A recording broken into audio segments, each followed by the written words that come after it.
Today we will be exploring the rich history of Llandaff Fields. Since there's so much history here to explore, this video will cover the earlier events of Llandaff's colourful past. Llandaff is a village and district of Cardiff that is famous for its connections to the Christian Church. It started gaining its reputation from the 6th century and onwards, mainly due to its location near the River Taff. This location created a trade route and also was part of the pilgrimage journey that connected the south of Wales to St David's in Pembrokeshire. Llandaff was once the centre of Cardiff, but as we shall see, this changed over the centuries.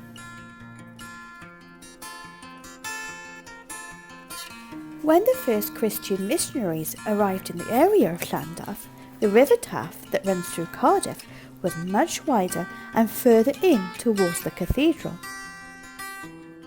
It would have covered what is now known as Llandaff Fields.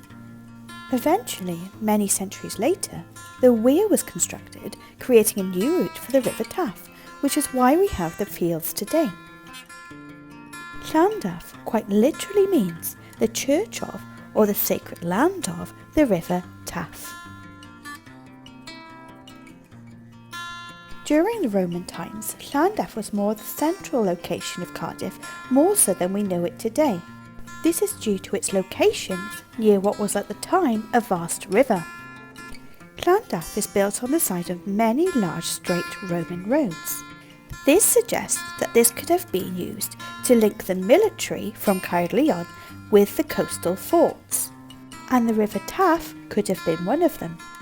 These roads also played a significant role due to its position, as it was part of the road that linked the pilgrimage journey from South Wales to St David's in Pembrokeshire.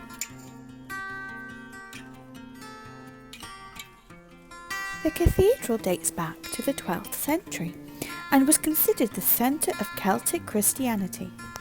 Its saintly connections and associations include St Dyfrig and St Taylor. However, there is a monument inside the cathedral that dates back to the 11th century, suggesting that the cathedral has been around longer than maybe we thought.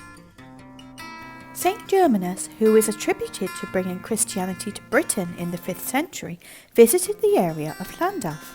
Here he taught a pupil called Dyfrig, and Dyfrig later became the first bishop of Llandaff. St Dyfrig was the first bishop of Llandaff, and he was said to have been born out of wedlock during the 6th century in Herefordshire. As an infant, he supposedly cured his grandfather of leprosy through a kiss. His grandfather, King Peibior Clafthrog, gave him the area of Ynys Efrythol in return for his miracle. Here he founded a monastery and became the tutor of St Taylor as well as other saintly figures. He was well connected and was even friends with St Illtyd, who founded the church in Llantwit Major. He went to live on Ynys Enlli, also known as Bardsey Island, where he had gone to retire, and eventually he passed away on that very island. Even though Herefordshire is now part of England, St Dyfrig is still considered to be an important Welsh saint who paved the way for Christianity throughout Wales. St Taylor was the principal founder of the cathedral and set up many monasteries in this area. He came from West Wales in 512 AD. He was the student of St Dyfrig, who taught him the ways of Christianity. Taylor went on a pilgrimage to Jerusalem and was accompanied by St David as well as other saintly figures. With the help of his tutor St Dyfrig, Taylor founded the Cathedral of Llandaff and later became the Bishop of Llandaff, succeeding St Dyfrig himself. He died around 560 AD and his tomb still lies at Llandaff Cathedral. Urban became the first bishop of the southeast of Wales in 1107 and was named the Bishop of Llandaff. He is thought to have come from the small village of Llancarvan, which is based in the Vale of Glamorgan. His main starting point happened in 1120, when he brought the remains of the saint St Dyfrig to Llandaff from Bardsey, which is known as the Island of Saints. He is also known for writing the Book of Llandaff. This is a book that contains the history of 500 years of diocese in Llandaff. This is a book that contains a lot of rich history of the area, including the life of the famous Saint Taylor.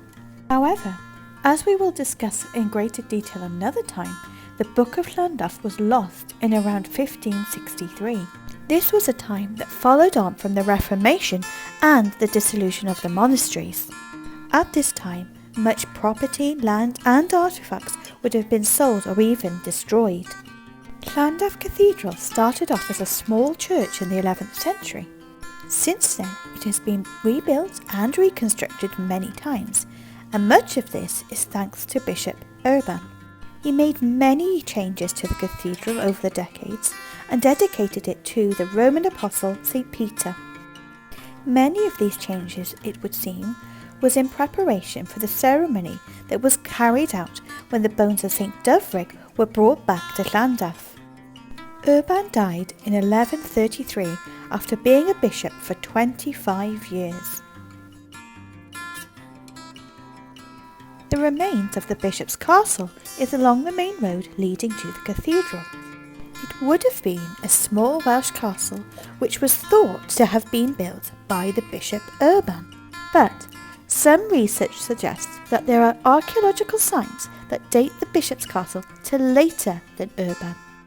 Instead, date it to around 1188 and therefore was erected in the later part of the 12th century.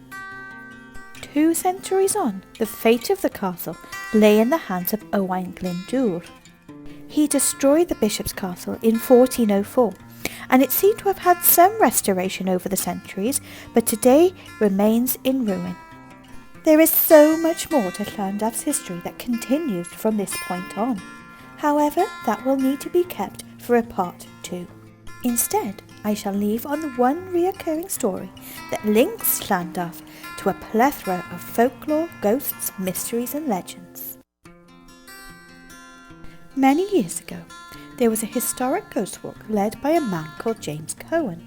He would research the area and would give historic accounts of stories and link them to potential paranormal eyewitness testimony. One of the stories he told was of a lady being spotted hurrying down the hill from the cathedral and through the gate at the bottom by the fields. She would look scared and as if she was screaming, but then would disappear. He linked this ghostly apparition to a local woman whose son had tragically perished in the mighty River Taff. Similarly, the author Steve Lockley also mentions the story of a distressed woman seen running towards the bank of the river. He also claims that the woman is a possible mother who sadly lost her child in the River Taff, and to this day still searches for him. There are still many other ghostly and mythical tales that surround this area and link Llandaff to the mythical world, but they will have to be for another time. And there you have it, part 1 of Llandaff's rich history that dates all the way back to Roman times. Next time we will continue the story and delve into the Tudor times, the 19th century and even the 20th century history of Llandaff. Thank you ever so much for taking the time to listen to another story from Tales from Wales and the Great Beyond.